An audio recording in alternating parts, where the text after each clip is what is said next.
Básicamente, lo que dijo el doctor López-Gatell es cierto.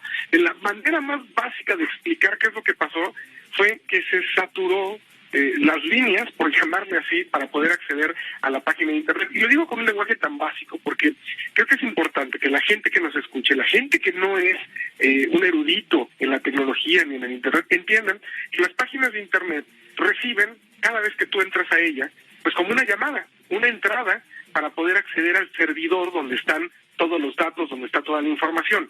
Era de esperarse, eso es lo importante aquí, que si ibas a lanzar una página de este tamaño para poderte registrar para una vacuna que todo el mundo está esperando, y que si de acuerdo al último censo del INEGI que había registrado, había 15 millones de personas mayores de 60 años, pues iban a meter, ¿te gusta la mitad tal vez? 7.5 millones de personas. Ojo, no necesariamente están siendo las personas de 60 años o más. En mi caso, yo he tratado de registrar a 5 personas de mi familia que son mayores de 60 años, y bueno, somos muchos los que tenemos el acceso a Internet, afortunadamente, no estoy diciendo que sea la mayoría, que tratamos de acceder al mismo tiempo. No se puede acceder, ¿qué es lo que pasa con la página? Se cierra. Si recuerdan esa vieja caricatura, bueno, no es caricatura, ese viejo momento de los 3 chiflados que deben entrar por la misma puerta, eso es lo que pasa. Tantas personas queriendo acceder a la página de Internet no pueden, y lo que hace el servidor es que se cae, se cierra. Dice, yo puedo soportar tantas llamadas, tantas personas queriendo acceder, me cierro y no puede acceder nadie. A ver, pero ahí te va una pregunta que es lógica. Mira, ¿qué opina todo esto el doctor Carlos Elizondo Mayer Serra? Para quien los de adelante corren mucho, los de atrás se quedarán, o para quien su palabra es la ley. ¿Cómo estás, doctor Elizondo? Muy buenas tardes. Muy buenas tardes, Pepe. Justo lo que me preocupaba, o me sigue preocupando en muchos sentidos, Pepe, es que la palabra del presidente es la ley. Es decir, si yo viviera en un país donde la COFEPRIS ha dado muestras de autonomía, estaría muy tranquilo cuando se da la aprobación. Pero desgraciadamente vivimos en un país donde el presidente decide vacunar maestros en Campeche y no hay nadie que le pueda decir que es una estrategia criminal, en la medida en que hay médicos que aún, y enfermeras y camilleros que aún no han sido vacunados. Se quejan mucho, protestan mucho el doctor López-Gatell, pero como bien dijo nuestro experto en materia informática, era obvio que iba a pasar lo que sucedió con la página, hombre. Lanzan una página de cartón y se asombran que se rompa cuando la gente la empieza a utilizar. Pues no. Y lo mismo, Pepe, me preocupa que esté sucediendo en torno a la vacuna Sputnik 5. De acuerdo a los virólogos que han estado externando su opinión, el estudio de The Lancet, que hay que aclarar que así son todos, no es un artículo dictaminado, es lo que informa.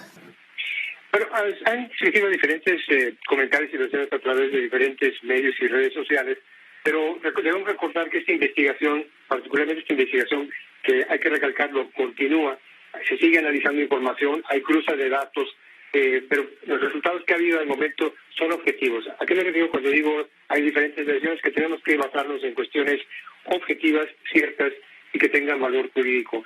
En ese sentido, precisamente, lo que se tiene es lo siguiente.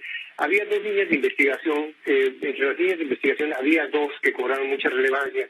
Primero era que el día de los hechos se tiene información de que hubo más vehículos, además de los 2 incendiados, había más vehículos que estaban transportando extranjeros en esa zona de la comunidad santánica, con la intención de llegar a Estados Unidos, y que había personas tanto de Guatemala como de El Salvador, y que iban protegidos por sujetos armados. Esta fue una línea de investigación. La otra es la participación de grupos criminales que operan en esa zona por el control de la región y por ende del tráfico de migrantes. Al estarse llevando a cabo estas indagatorias, la Secretaría de Seguridad Pública del Estado aportó información que llevó a la necesidad precisamente de reunir medios de prueba para establecer exactamente la probable participación de al menos 2 elementos de la Policía Estatal. ¿Cuáles son esos elementos? Y sí es muy importante que queden bien claros. Número 1, esta situación de la teoría de la alteración de la escena del crimen.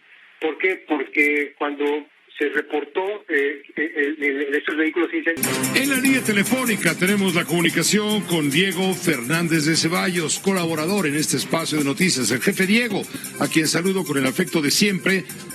Pues viene a cuento, Diego, muy buenas noches, si me permites. El tema de la masacre de Camargo en Tamaulipas viene a demostrar una vez más que pese a las promesas de eliminar la violencia o de disminuir la violencia en el país, pues esto no se detiene, no para, esto sigue y sigue. Diego, buenas noches.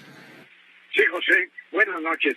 Mira, ciertamente el tema que domina social y mediáticamente en estos momentos es naturalmente el de la pandemia, pero eso no debe hacernos olvidar la tragedia diaria de conocer la matanza de seres humanos en México. Saber que son 100 o 120 los asesinados todos los días es algo que ya forma parte del paisaje nacional. Lo que sucede, José, a mi modo de entender, es que esos 100 o 120 asesinados diariamente no son en su mayoría políticos, empresarios, catedráticos y en general personas conocidas y reconocidas socialmente. No, José, son en su inmensa mayoría personas pobres. Y así se cumple irónicamente la promesa presidencial, repito.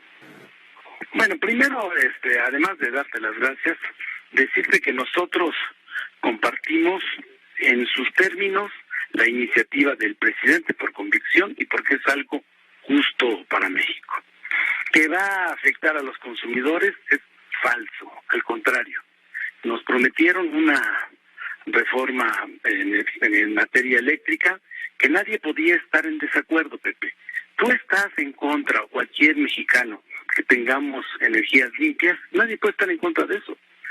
Alguien puede estar en contra de que energías limpias y además baratas sean en beneficio de la industria, del comercio, del campo y de los usuarios residenciales. Nadie puede estar en contra porque venía a reactivar la economía desde las familias, porque iba a ser más barata el consumo de la luz eléctrica hasta los industriales.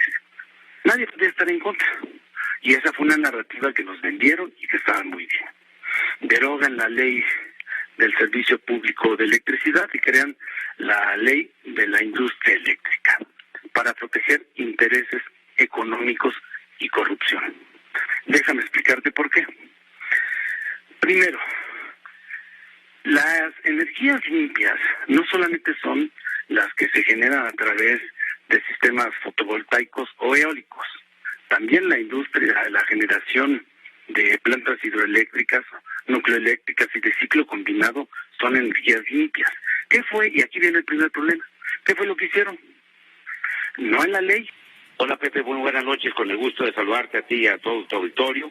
Pues compartirte que efectivamente en Durango, como en todo el país, los efectos de esta pandemia del COVID-19 pues nos ha también afectado a la economía, pero no obstante esa circunstancia adversa que nos tocó vivir desde el año pasado, en Durango pudimos tener la capacidad de resistir mejores condiciones. Fuimos de los estados que logramos recuperar los empleos que se habían perdido durante los meses de la pandemia. Nosotros a partir del mes de agosto empezamos mes con mes a recuperar empleos. En noviembre habíamos ya generado empleos adicionales y bueno, pues eso habla del compromiso también de los empresarios. Nosotros siempre buscando que todas las actividades no afecten o afecten lo menos posible la salud, porque todo lo que se hace conlleva o tiene un riesgo, pero eso nos ha permitido ese compromiso de los empresarios de tratar de mantener el mayor número de empleos, de los trabajadores, donde reconozco también que estuvieron a la altura o han estado, siguen estando a la altura de las circunstancias que nos ha tocado vivir. Creo que vamos librando esta situación pues más o menos